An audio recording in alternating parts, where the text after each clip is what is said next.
ராஜா ராணிங்கிற இந்த படத்தில் நான் நடிக்கிறதுக்கு ரொம்ப முக்கியமான காரணம் இந்த படத்தினுடைய இயக்குனர் அட்லி தான். ஏன்னா நான் நண்பன் படத்தில் நடிக்கல, அவர் சங்கருடைய முதன்மை உதவியாளர். அவருடைய திறமை அப்பவே தெரிஞ்சது. ரொம்ப ஓடியாடி வேலை செய்வாரு. அது சங்கர் சார் திருப்திப்படுத்தணும்னா ரொம்ப கஷ்டம்.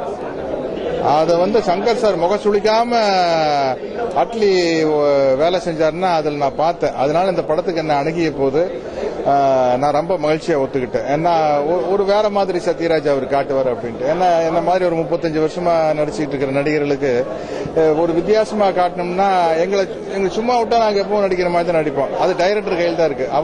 அவங்க பார்த்து வித்தியாசமான ஒரு கேரக்டர் கொடுத்து வித்தியாசமான நடிப்பு எங்கிட்ட வாங்கினா தான் ஒரு நல்ல நடிப்பு கிடைக்கும். அந்த மாதிரி ஒரு நல்ல சினிமா ஞானம் உள்ள ஒரு அட்லி. அதுதான் இந்த படத்தில் நான் நடிக்கிற முக்கியமான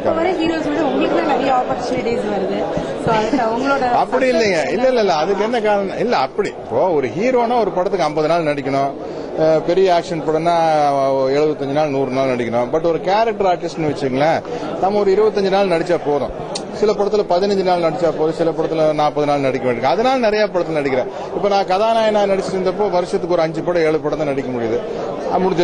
நான் வில்லனா நடிச்சப்போ ஒரே வருஷம் 27 படம் நடிச்சேன். ஏன்னா சில படத்துல 5 நாள் கூட நடிப்போம். அதனால தான். மற்றபடி நம்ம இளைஞர்கள் கூட எப்படி போட்டி போட முடியும்? எனக்கு உண்டான கதாபாத்திரத்தை பண்ணிட்டு இருக்கேன்.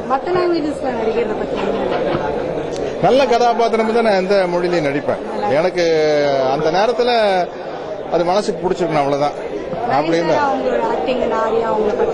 எல்லாருமே இப்ப இருக்கிறவங்க ரொம்ப சின்சியரான ஆர்டிஸ்டுங்க. அது ஆர்யாவுடைய இப்ப ஒரு படத்துக்காக ஒரு பாடி டெவலப் பண்ணிருக்காரு. பார்த்து அசந்து போயிட்டேன். எப்படி ஆர்யா எப்படின்னா அவர் என்ன எக்ஸசைஸ் பண்ணுவேன்னு சொன்னாரு. உண்மையிலேயே ஹேட்ஸ் ஆஃப் டு ஆர்யா. என்ன அப்படியெல்லாம் நாங்கெல்லாம் அப்படியெல்லாம் பண்ணல. கிட்டத்தட்ட ஒரு நாள் பூரா எக்ஸசைஸ் பண்ணிருக்காரு. அதே மாதிரி நயன்தாரா ரொம்ப சின்சியரான ஆர்டிஸ்ட். இப்ப நான்லாம் டைரக்டர் ஓகேன்ட்டாருன்னா அவ்வளவுதான், அப்பாடா விட்டா போதுப்பா அப்படின்ட்டு. அப்ப நயன்தாரா அப்படி இல்லை. டைரக்டர் ஓகே சொன்னதுக்கு அப்புறம் கூட அவங்களுக்கு திருப்தி இல்லாட்டி மறுபடியும் ஒரு தடவை இந்த ஷார்ட் ஆக்ட் பண்ற சார்னு கேட்டு வாங்கி நடிப்பாங்க.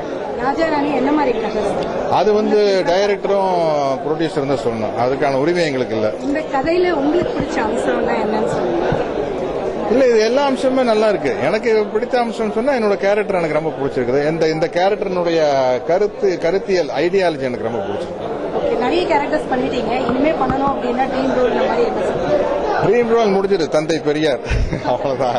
அதுக்கு மேல ஒரு கேரக்டர் இனிமே நிச்சயமா வரப்போறதில்ல. வேற என்ன ப்ராஜெக்ட்ஸ் பண்ணிட்டு இருக்கீங்க?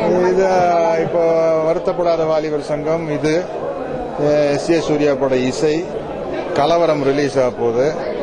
அப்புறம் கௌரவ் டைரக்ஷன்ல சிகரம் தொடு, இப்போ ராஜமௌழி டைரக்ஷன்ல தெலுங்கு பட பாகுபலி, தெலுங்கு அண்ட் தமிழ். தெலுங்கு, தமிழ், ஹிந்தி. அது இவ்வளவு நாளா வென்றா இல்லையா? இனிமே வென்றா என்ன செய்ய போகுது? இப்ப இருக்கிற அரசியல்வாதிகளோட எங்களுக்கு எல்லாம் என்ன தெரிஞ்சிட போகுது? Thank you so much. ஓகே.